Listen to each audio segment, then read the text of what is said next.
माधवदास जी का बहुत अच्छा एक चरित्र आता है ना, जगन्नाथपुरी के माधवदास जी, उनकी इतनी यश हो गया था पूरे जगन्नाथपुरी में, उनकी भक्ति का, उनकी सेवा का, उनके भाव का, उनकी विद्वत्ता का, कि वो जहां से निकलते थे ऐसे लोग पुष्प की पूरी लड़ी बना देते थे। अब माधवदास जी का नियम था, वो 3 बार दर्शन करने जगन्नाथ जी के जाते थे, सुबह, मध्याह्न में और रात्रि में।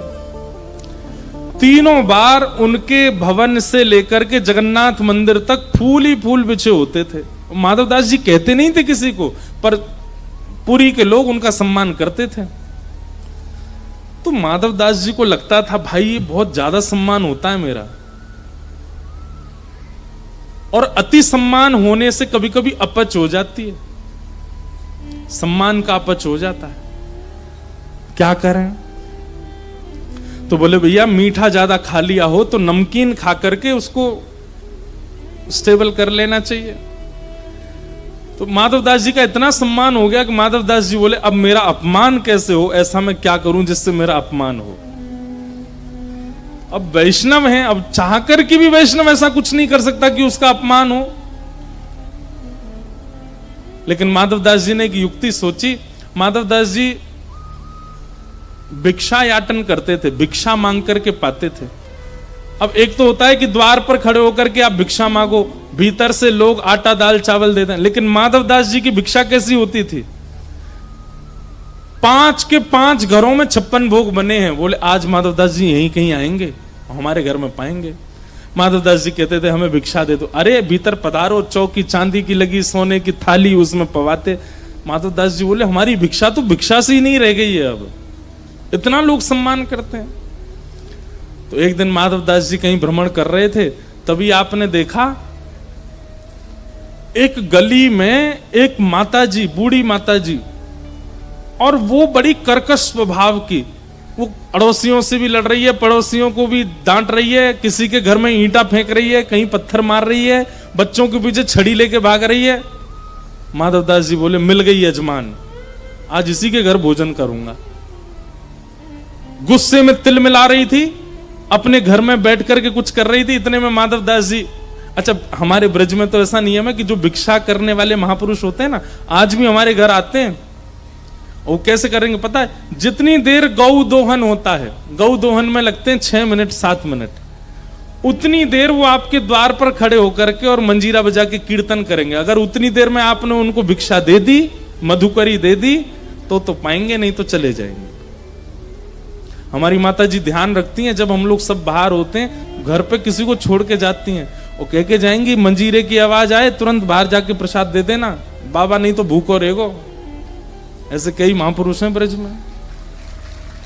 तो माधवदास जी मैया के द्वार पर जाकर के मंजीरा बजाने लगे, हरे कृष्ण कृष्ण कृष्ण। मैया बोली क्या बात है? बोले मैया हम भिक्षा पाते हैं, कहीं भी चले जाते हैं, आज आपके घर में पाने की इच्छा है। मैया कर्कश स्वभाव की, बोले आओ बैठो। माधवदास जी को भिक्षा पवा दी। माधवदास जी बोले यहां अच्छा, ना ज्यादा सम्मान होता है, ना ज्यादा ऐसा कुछ होता है, अच्छा यहीं पाऊंगा। अगले दिन माधवदास जी फिर आ गए। क्या बात है बाबा, कल तो दिया था आपको? बोले मैया आज भी पवा दो, बड़ा स्वाद लगा था कल आपका भोजन, इसलिए हमारा मन हुआ कि हम पालें। मैया बोली बैठ जाओ। मैया ने भीतर जाके सोची रोज रोज आ रहा है, ऐसा कुछ कर दूं कि कल से नहीं आए। तो सब्जी में जबरदस्ती मिर्च डाल दी, नींबू निचोड़ दिया, इतनी तीखी कर दी कि ये खाएंगे और मचल जाएंगे। लो बाबा पाओ। माधवदास जी ने जैसे ही पाया, पाते ही आंख बंद हो गई, आंसू निकलने लगे, इतनी मिर्च। लेकिन माधवदास जी समझ गए ये जानबूझ के कर रही है कि कल से मैं नहीं आऊं। और मैया पूछे बाबा कैसा बना है? माधवदास जी के बहुत स्वाद, कल से भी अच्छा आज बना है। मैया बोली इस पे तो कोई फर्क नहीं पड़ा। अब आज माता जी सुबह से ही चिंता में थी कि कहीं आज बाबा नहीं आ जाए। गोबर का चौका लगा रही थी घर में। बाहर आकर के माधवदास जी मंजीरा बजाने लगे। मैया बोली क्या बात है? बोले मैया भिक्षाम देही। इतनी जोर से क्रोध आया कि वो पोंछा ही गोबर का फेंक के मार दिया। लो भिक्षा, खा लो इसको। अब भिक्षा में जो मिल जाए वो स्वीकार करना पड़ता है। वो पोंछा गोबर का लेकर के, जय हो जगन्नाथ, आज तो यही भिक्षा मिली है। लेकिन माधवदास जी का नियम था कि रोज ठाकुर जी को अर्पित करते थे भिक्षा, फिर पाते थे। अब ये गोबर का पोंछा कैसे अर्पित करें ठाकुर जी को? जाकर के उसको धोया, धो करके उससे गोबर हटाया, और जो पोंछा था उसके सूत, उसके धागे अलग अलग किए, सूत अलग अलग करके उसका बढ़िया दिया बनाया। दिया बना करके उसको बढ़िया पात्र में रखा, उसमें घी डाला और उसमें अग्नि प्रज्वलित करके महाप्रभु जगन्नाथ जी की आरती कर दी। बोले ये भी अर्पित। क्यों करते थे माधवदास जी ऐसा? क्योंकि बहु सम्मान कई बार आपकी वास्तविकता को नष्ट कर देता है। हम व्यासपीठ पर बैठते हैं, हम कभी कभी अनुभव करते हैं कि पहले का कई आंतरिक स्वभाव इतना सम्मान मिलने से घट जाता है, लेकिन फिर सत्संग से वो समत्व होता है, पर घटने की बड़ी हम तो रोज कथा कर रहे हैं तो हमको इतनी सावधानी रखनी पड़ती है। हमको पता चलता रहता है कि बहुत सम्मान से क्या घटना घट रही है भीतर। सामान्य व्यक्ति का जब बहुत सम्मान हो जाता होगा तो वो तो किस स्थिति में पहुंच जाता होगा। अरे पैर नहीं टिकते जमीन पर, उड़ने लगता आकाश में आदमी। इसलिए बहुत सम्मान की इच्छा मत रखो। तो रूप, यौवन, संपत्ति, बहु सम्मान और इनके साथ सत्संग का ना होना,